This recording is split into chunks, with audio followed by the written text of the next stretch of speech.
Bismillah walhamdulillah wassalatu wassalamu ala rasulillah wa man walah amma ba'du. Alhamdulillahillazi hamdan yuwafi ni'amahu wa yukafi'u mazidah. Allahumma ja'alna minal ulama'il amilin. Ya Allah, jadikan kami ulama ahli ilmu yang mengamalkan ilmunya. Allahumma ftah lana futuhal arifin. Ya Allah, bukakan bagi kami pintu-pintu ma'rifat layaknya Engkau buka bagi orang-orang yang mengenalmu dengan dekat, ya Rabbal Alamin. Rabbana zidna ilma warzuqna fahma. Ya Allah, tambahkanlah selalu ilmu kami dan berikan kami pemahaman yang mendalam, pemahaman yang benar sesuai dengan ajaran sunnah Rasulmu. Walhamdulillahi Rabbil Alamin. Hadirin jamaah Majelis Nurul Khairiyah yang insya Allah dirahmati oleh Allah. Mudah-mudahan pengajian kita ini selalu mendapat ridho dari Allah. Itu diantara tandanya adalah ada efek manfaat. Jadi ada kebermanfaatan. Baik untuk diri kita, baik untuk keluarga kita, baik untuk lingkungan sekitar kita. Dalam sholat pun demikian juga. Ada efek manfaat yang dimunculkan. Karena hari ini kita akan berbicara tentang sholat. Inti dari semua ibadah. Salat adalah inti dari semua ibadah, inti dari semua kedekatan manusia kepada Allah. Maka tatkala kita bersujud, disitulah sosok manusia, hamba Allah yang paling dekat dengan Allah. Nanti kita akan baca itu satu persatu, sebagian demi sebagian. Itu juga yang menjadi alasan bagi Syekh Sayyid Abu Bakar Muhammad Shatta Asy-Syafi'i, penulis dari I'anatut Talibin, kitab yang selalu dikaji setiap pagi oleh almarhum Ayahanda Kiai Haji Mahmudin Pasaribu di perpustakaan dan di masjid. Nah, di situ juga semua buku-buku fikih biasanya dimulai dengan bab taharah.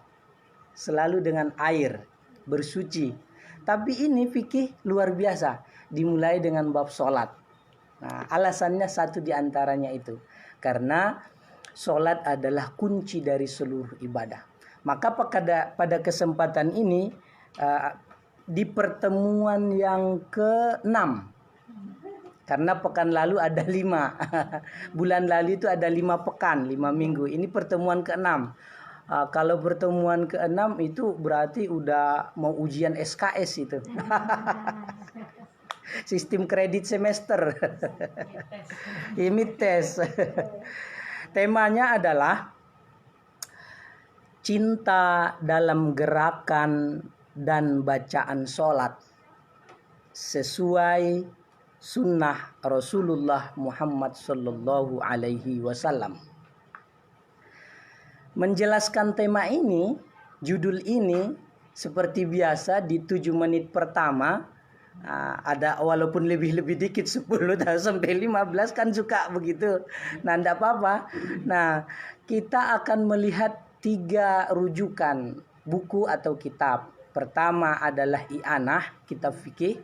Lalu kita akan melihat landasan fikih itu adalah al-hadis, yaitu Bulughul Maram, yang pada kesempatan ini saya sengaja bawa Subulus Salam, syarahnya. Itu kitab hadis.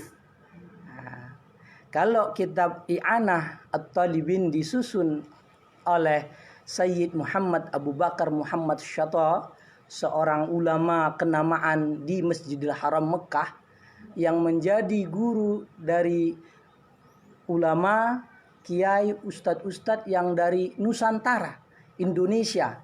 Asia bahkan. Nah, bahkan yang dari Eropa yang mukim mencari ilmu di Mekah Al-Mukarramah, di Saulatiyah Makkah, Madrasah Saulatiyah Makkah. Nah, baru yang kedua Bulughul Maram adalah yang ditulis oleh Imam Ibnu Hajar Al-Asqalani, seorang pakar hadis di dalam mazhab Asy-Syafi'i. Nah, ini juga Bulughul Maram ini disusun berdasarkan tema-tema ilmu fikih. Mulai dari toharoh biasanya tadi air, bersuci, berwudu, mandi junub, dan seterusnya. Baru dilanjut dengan sholat. Makanya di bacaan kita ini Kitabus Sholah, bab menerangkan tentang sholat itu sudah di halaman 106. Nggak apa-apa, mudah-mudahan usia kita sih sampai kan. Karena ini adalah pesantren virtual. Pesantren modern, pesantren online kita ini. Ya, hebatnya pesantren nenek-nenek ini. Pesantren nenek-nenek ini nggak apa-apa. Ini satu ciri kita, mudah-mudahan membawa husnul khotimah. Amin. Nah, luar biasa ini nikmat dan hidayah dari Allah, sehingga kita bisa berbagi dengan anak, istri, keluarga, ponakan, menantu. Kan sulit banget mengajak mereka ke majelis ilmu kan. Nah, tapi dengan ada video kan bisa nonton bareng. Wah, nobar. Sudah dilakukan oleh Bu Haji kan. Nanguda apa tulang itu? Bau ya. Oh ya Allah, ya. Baru regar ternyata ya. Baik bau ya. Kalau bau itu teman-teman berarti adik dari keturunan ayah biasanya. Baik, itu yang kedua. Jadi ilmu fikih langsung didampingi oleh hadis-hadis Nabi. Nanti di sini kita akan berbicara sahih, hasan, dhaif, maudhu'. Nah, ini bahasanya ilmu hadis. Jadi tidak mudah kita menyalah-nyalahkan sholat orang lain. Tidak mudah kita menyalah-nyalahkan amal orang lain, dan itu tidak boleh. Nah, satu di antara ciri ikhlas yang sudah kita pelajari dan sudah kita sampaikan berulang-ulang di bab atau menerangkan tentang cinta dalam gerakan dan bacaan sholat. Jadi ketika kita bergerak untuk sholat, di situ ada cinta. Cinta itu mahabbah bahasa Arabnya. Ketika kita membaca ayat-ayat Al-Quran, Al-Fatihah, di situ ada suara-suara cinta. Cinta seorang manusia kepada Allah. Nah, ini kan merasa syahdu kan? Terasa bahwa ruh kita ikut, jiwa kita ikut. Wah, kalau udah begitu sholatnya nikmat. Mau bacaannya panjang, nikmat. Mau bacaannya sedang, nikmat. Bacaannya cepat, nikmat. Yang penting sesuai dengan kaidah ilmu tajwid, ilmu Al-Quran. Bacaannya merdu, lebih-lebih nikmat lagi. Bacaannya pas-pasan aja seperti kita gitu. Insya Allah pas banget juga. Pas di hati. Nah, itu yang kita latih. Baru tentu soft skillnya. Ini saya menyebutnya soft skill karena sama dengan ilustrasi komputer. Kalau badan kita ini kita ibaratkan komputer fisiknya. Nah, komputer itu kan punya monitor. Monitor itu TV-nya. Kemudian ada keyboard. Sederhananya komputer itu ada dua, yaitu software, itu aplikasinya, atau jaringannya, perangkat lunak. Baru hardware. Hardware itu perangkat kasar, TV-nya, monitornya, sama CPU kalau zaman dulu tuh. Nah, kalau sekarang kan udah begini. Nah, ini layar ini, monitor ini adalah bagian dari hardware atau bentuk fisik. Badan kita, tangan, muka, kaki, dan semua yang terlihat ini adalah fisik. Yang akan kita perbaiki fisiknya, gerakannya, kemudian bacaannya itu juga dalamnya. Maka saya mengistilahkannya softwarenya, ruhnya, jiwanya.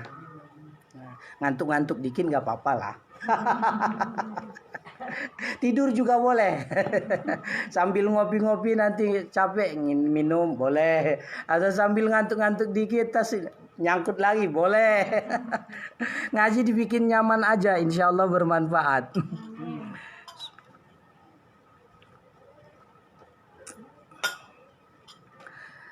Dan kenyamanan dalam sholat itu, itulah yang kita cari. Itulah kebahagiaan itu. Maka kita satu persatu di bagian ini akan melihat nanti cinta apa saja yang akan kita raih di dalam sholat itu. Gerakan-gerakannya nanti sedikit kita perbaiki, menyempurnakan. Nah, bacaan-bacaannya tentu dengan makna-maknanya. Nah, kita mulai dulu bacaannya ini sedikit. Bismillahirrahmanirrahim. Kitabus Shalah, bab menerangkan tentang sholat. As-sholatu lugotan, sholat menurut bahasa, ad-du'a, doa. Artinya apa?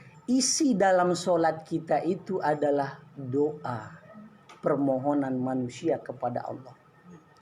Zikir, ingatan, pujian, sebutan dari manusia kepada Allah. Nah, coba kita lihat mulai dari takbiratul ihram misalnya. Allahu Akbar. Nah, maknanya Allah Maha Besar. Kebesaran Allah itu tidak ada duanya.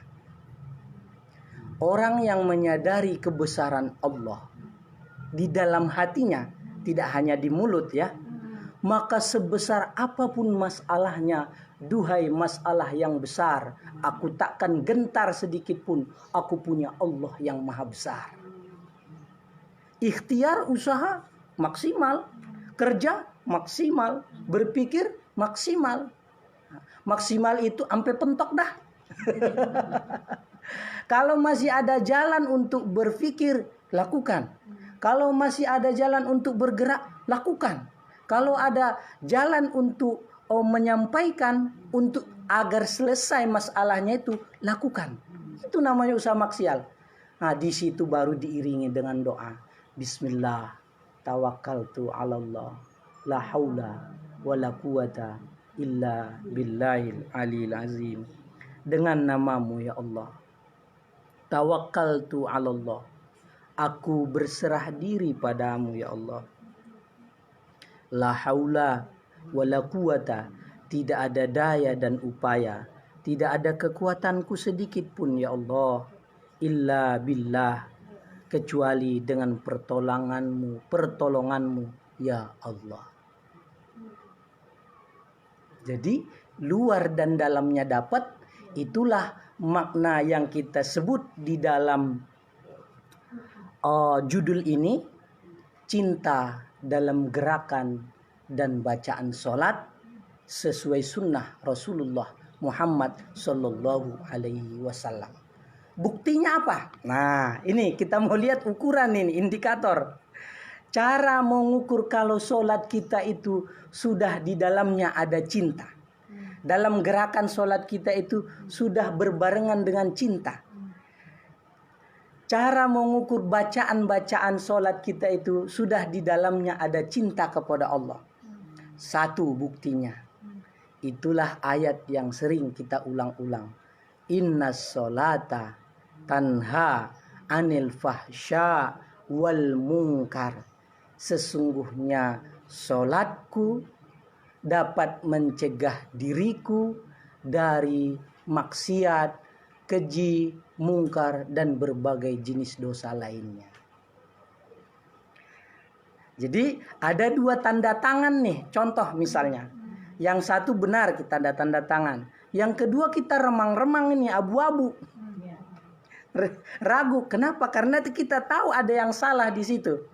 Andaikan sholatnya itu sudah benar dengan cinta, maka dia akan cancel, batalkan yang satu ini. Perbaiki dulu. Tidak jadi ditanda tangan. Cari rezeki bisnis juga begitu. Ada 3 peluang dalam bisnis kita. Tiga-tiganya sama-sama menghasilkan duit. Nah, negosiasi dagang lah. Tolu toke nagotro tuiwai. Otsa jo mamo. Barang nasa sa motor, ombuse mak.